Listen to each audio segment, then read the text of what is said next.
The Very Noisy Night. It was the middle of the night, and Big Mouse was fast asleep in his big bed. Little Mouse was wide awake in his little bed. Big Mouse, called Little Mouse. I can hear something rushing around the house, huffing and puffing.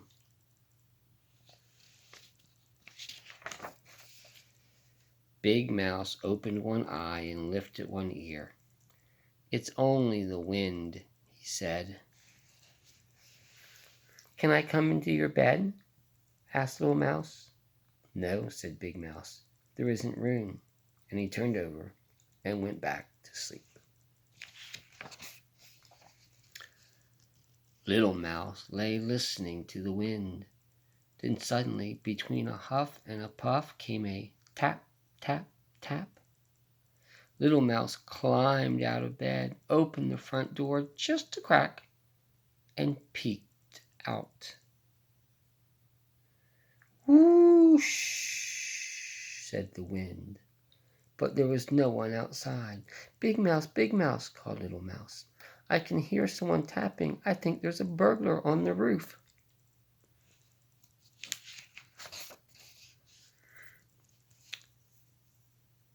Big Mouse got out of bed and opened the bedroom curtains. Look, he said. It's only a branch tapping on the window. Go back to sleep. Can I come into your bed? Asked Little Mouse. No, said Big Mouse. You wiggle.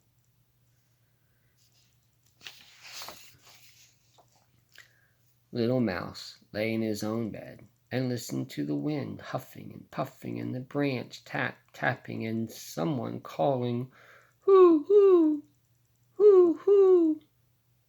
Little Mouse climbed out of bed again. This time he looked under it.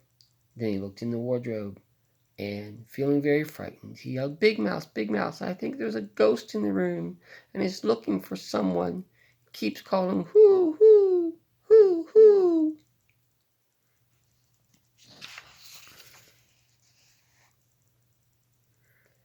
Big Mouse sighed, sat up, and listened. It's only an owl, he said.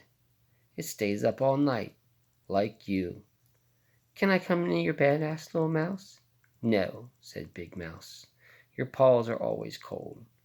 Big Mouse pulled the blanket over his head and went back to sleep. And Little Mouse got back into his own bed.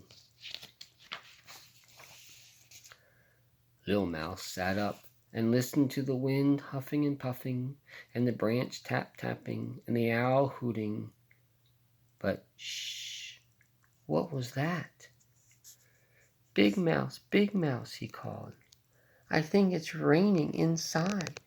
And Little Mouse jumped out of bed and fetched his red umbrella.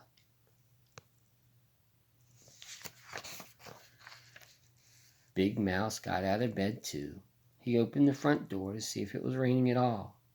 Then Big Mouse went to the kitchen and turned off the dripping faucet. He gently pried the umbrella out of Little Mouse's paws and put it away. Can I come into your bed? Asked Little Mouse. No, you're nice and snug in your own bed, said Big Mouse, taking him back to the bedroom.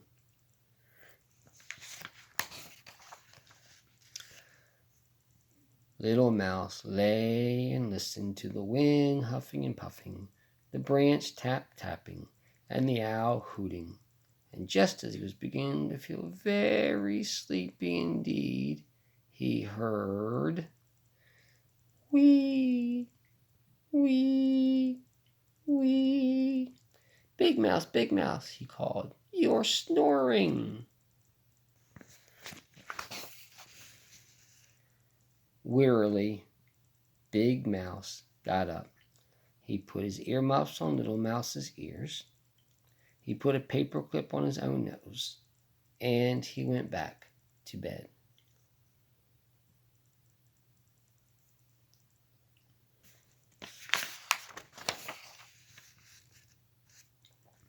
Little Mouse lay and listened to nothing.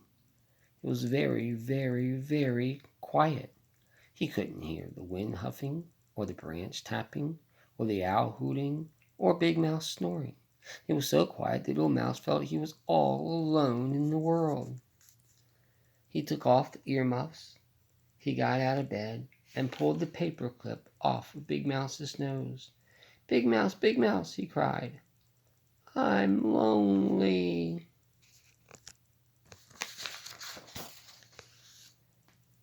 Big Mouse flung back his blanket. Better come into my bed, he said. So Little Mouse hopped in, and his paws were cold, and he needed just a little wiggle before he fell fast asleep. Big Mouse lay and listened to the wind huffing and puffing, and the branch tapping, and the owl hooting, and Little Mouse snuffling, and very soon he heard the birds waking up, but neither of them heard the alarm clock, because they were both fast asleep.